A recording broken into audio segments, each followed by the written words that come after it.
What's going on with y'all? It's Nick checking in, and I'm going to review Note Investing by David Van Horne.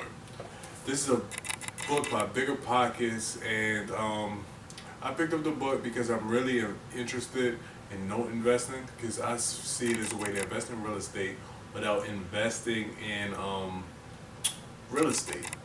You're protected by the hard asset, but you don't have to do the management of the actual property. You become the bank, and the bank always wins. So that's why I bought this book right here. So the book starts off letting you know what a note is, and what a note is basically a loan, fancy term for a loan, like car note. And the book lets you know what it is, and then once you get to 10 properties, like in your personal name, you have trouble getting financing. So the book covers the first 13 chapters or so. So like in the first 8 chapters, it's talking about different ways to get financing. First 8 or 9 chapters, different ways to get financing. So it talks about seller financing, which is when a seller holds a note for you, and if that seller holds a note, they become the bank, because a note is basically a loan.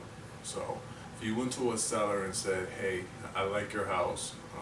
I can give you $20,000, and then we can say the purchase price is $100, and I give you $500 a month, principal and interest, until I pay the property off." And then you would have a note with the seller. You own the house now. The seller has the ability to take back the house, but you pay the seller instead of paying the bank. So you probably can get better terms, a little bit cheaper, blah, blah, blah. And then the seller on his end, he gets a passive income stream because you're just paying him. He doesn't have to manage anything. And then they have lease options in the book, where you can use alternative financing like credit cards, HELOCs to buy real estates and things of that nature. And then when you get to chapter 10, it starts talking about institutional notes. It's the reason why I bought the book. Get to chapter 10, it gives you a little bit about buying institutional notes, how to move in the industry, how to, where to look to purchase them, different types of notes you can buy. And you get into that about chapter 10, and the book has about 13 chapters. So to review the book, I would actually, it's a Bigger Pockets book. They're usually good, easy to read, but I would get a book a 2.5 out of 10, because if you look on this book, it says real estate note investing, which means investing in notes to me. But the book isn't largely on investing in notes. This book is mostly on like alternative financing, like using HELOCs, owner financing. It's not telling you, it's telling you how to buy real estate using notes or credit, but it's not really telling you for this whole book, for this top portion to be about alternative financing, and this bottom portion to be about buying notes. I don't know. I just feel like that's misleading. So that's why I would give it a 2.5 out of 10.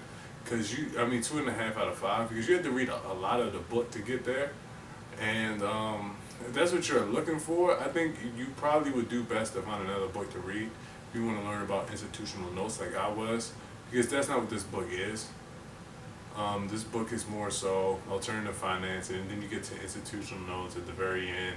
It's like the last 3 chapters of the book. I felt like I was misled by that. I felt like if you're going to have a note and call it real estate note investing made simple, I don't think it should be about using notes to buy real estate. I think you should have another book and call it alternative means to buy real estate, or low, no money down deals, because that's what like HELOCs and lots of that stuff are. That's how you can get into owner finance, how you can get into a deal without having a ton of money, if you're able to put together lease options and things like that. That's what that really is. I don't really consider that note investing, but I'm not a note investor. I'm trying to get there, but I have gone to a couple note investor meetups, and we never talked about lease options, owner financing.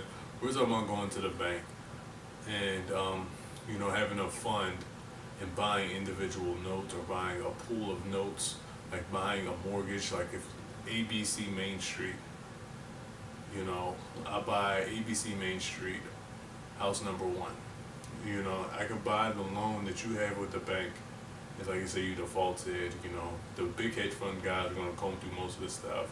But if you have access to a buy, someone who has access to them, they can sell you a note. And then I can buy the note. I can buy the loan from the bank. And then I could do to a servicer, I go have a couple things that I have to do to get the loan. reperforming. We could work out a deal. We can lower your monthly payments. We can lower the amount of back payments that you have to pay me just to get you back performing. And now I have a passive income investment because most people, as long as they have the money, they're gonna pay the mortgage. They're gonna try to keep the house over their head. So, and this book didn't cover that a lot, but the couple meetups that I have been to, they cover that intensively. And you know, you get to meet some people who buy notes, sell notes, and you can put together a little note portfolio. I would like to do that. You know, one day have like 1,000 performing notes in my portfolio. You know, because that's to me that's real passive income. I don't really see real estate as passive income.